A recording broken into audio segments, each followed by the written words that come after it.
नमस्ते दोस्तों। आज हम लोग जानेंगे कि कैसे लोगों को हेल्प करना चाहिए। तो स्वागत है आपको मेरा चैनल में।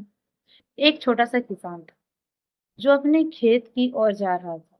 तो जब वह किसान अपने खेत की ओर जा रहा था तो उसने रास्ते पर देखा कि एक सांप जो है ठंड के मारे बहुत ज्यादा सिकुड़ रहा है।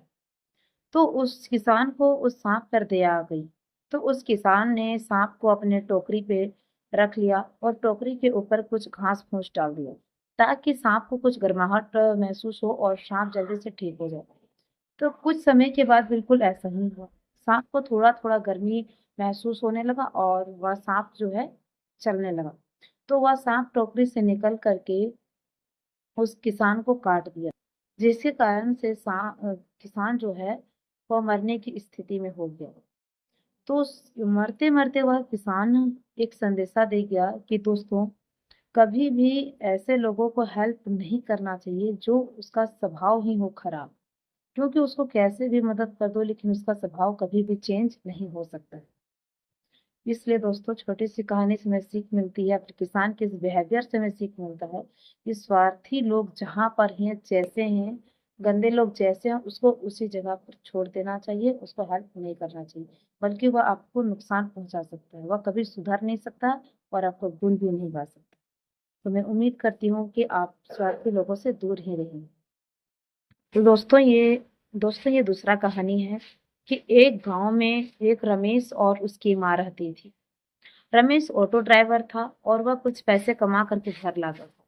तो रमेश और उसकी माँ जो है खुशी खुशी अपना जीवन जीती थी। तो ऐसे ही सिलसिला चलता जा रहा था।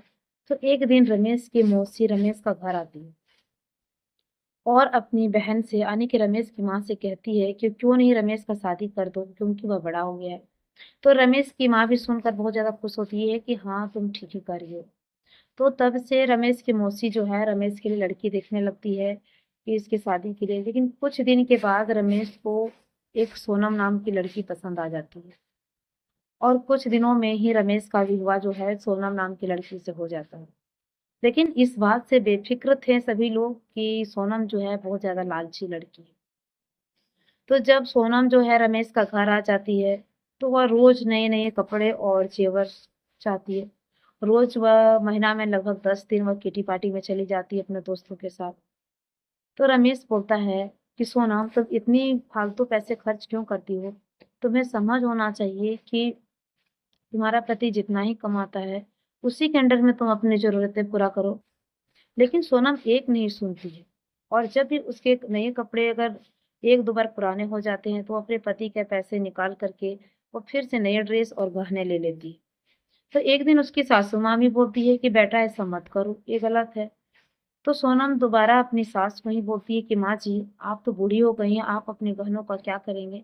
आप ये सारे गहने मुझे ही दे दीजिए, मैं इसे यूज करूंगी। तो उसकी सास तो बेबस हो जाती है और वह अपने गहने अपनी बहू यानी कि सोनम को दे देती है। तो ऐसा करते करते एक दिन ऐसा हो जा गया कि रमेश के पास राशन तक लाने का पैसा नहीं था। बहुत स्थितियां खराब होने लगी। तो फिर से रमेश की मौसी एक दिन घर आती है और वह अपनी बहन से पूछती है कि सोनम कैसी है तुम्हारी बहू? तब रमेश की माँ जो है वो सोनम के बारे में पूरी कहानी बताती है कि इसका बिहेवियर कैसा है, ये बहुत ज्यादा लालची है, फिजूल खर्ची है। तब रमेश की मौसी एकदम ठान लेती है कि क्यों ना इसको सबक सिखाया जाए। तब रमेश की मौसी ने अपने सारे गहनों को ले आई और रमेश के घर में रख दी। आने की सोनम के अलमारी में सोनों से भर दिया और किचन के जो डब्बे थे उसमें भी वह सारे गहने भर दिए। और रमेश का किचन में जितने सारे राशन के सामान थे उसे रमेश की मौसी ने अपने घर ले गई। तो सोनम जब किटी पार्टी से वापस आई तो वह तो अपना रूम चली गई और जब रूम में अपने अलमारी में देखी कि गहने बहुत सारे हैं नए नए, तो वह बहुत ज्यादा खुश हो गई। और फिर वह किचन आ गई खाना बनाने के लिए। और वह किचन के डब्बों में जैसे ही वह ओपन करना चाहिए तो किचन के डब्बों में भी बहुत सारे गहने थे, जिसे देखकर तो वह बहुत ज्यादा खुश हो गई। लेकिन जब जब वह पूजा खाने के पाठ सामान आरती को में जब ऐसे खोजने नाम लगी आ कि कुछ जाते हैं, मुझे खाना है, जैसे भूख लगा उसकी है, जेठानी तब और उसे सास खाने को कुछ बोलती भी है नहीं कि मिला। तुमको ये तो नाम वह नहीं दौड़े लेना दौड़े है। अपनी सास के अब पास उसके गई और बड़े बोली जेठ कि का माँ नाम जी, शिव प्रसाद किचन है, में तो खाने तो का वो सामान ना कुछ भी तो नहीं शिव है, बोल अब सकती है और हम ना क्या ही खाएंगे? प्रसाद बोल सकती है। तब अब सोनम की सास बताओ ने कि ये बोलती भी है कोई कि बात बहू हुई। तुम्हें तो मंदिर में सबसे प्रसाद प्यारी शब्द चीज ना मिल ही गई बोलकर है वो गहना, क्या बोले? अब तुम्हें शिव खाने जी की की क्या आरती जरूरत है। में शिव तुम जी अपनी ना जरूरत बोले को तो पूरा वो करो, छोटे गहने जेठ का पहनो, नाम नई नई भोला साड़ियां प्रसाद पहनो, है, किटी तो पार्टी वो करो भोला की और जगह ये पर मौज से रहो। होला या गोला तब बोलेगी? सोनम बोलती है नहीं माँ उसकी जी, जेठानियां खाने तो के उनके बगैर मुंह मैं से इन एक गहनों का ही क्या शब्द करूँ। निकाल। अगर मेरा पेट ही अगर नहीं भरेगा तो मैं इन गहनों का क्या करूंगी पहन के। तब उसकी सास बोलती है अब तुम्हें समझ में आया कि सबसे जीवन में सबसे इम्पोर्टेंट चीज खाना है, गहने और दिखावटी चीजें नहीं। तो धीरे धीरे सोनम को भी अपनी स्थिति और अपना जो लालचीपन था उसे नजर आने लगा, और धीरे धीरे वो अपना पति का सपोर्ट करने लगी। जितना ही उसका पति कमाता था उसी के अंडर ही वह खर्च करती थी और अपने जरूरत चीजों को खरीदती थी।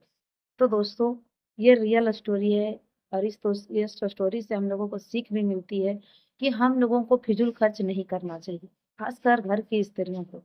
जिसका पति या फिर घर का गार्जियन जितना ही कमाता है उसी के अकॉर्डिंग से हमें खर्च करने चाहिए और फिजूल खर्चों से बचना चाहिए। अगर हम अपने फिजूल खर्चों से बचेंगे तो हमारा जीवन जो है ज़्यादा खुशी से बीतेगा, क्योंकि दिमाग में टेंशन नहीं आएंगे। अगर आप फिजूल खर्च कर रहे हैं तो आपकी घर की स्थितियाँ धीरे धीरे खराब होती जाएगी और आप धीरे धीरे टेंशन में आ जाएंगे। मैं उम्मीद करती हूँ कि आपको ये स्टोरी पसंद आया होगा। तो दोस्तों, अगर आप चैनल पर नए हैं तो प्लीज चैनल को सब्सक्राइब कर इसे शेयर जरूर कीजिए। हम आपसे फिर मिलेंगे एक ऐसे ही दिलचस्प फैमिली स्टोरी के साथ। तब तक के लिए टेक केयर।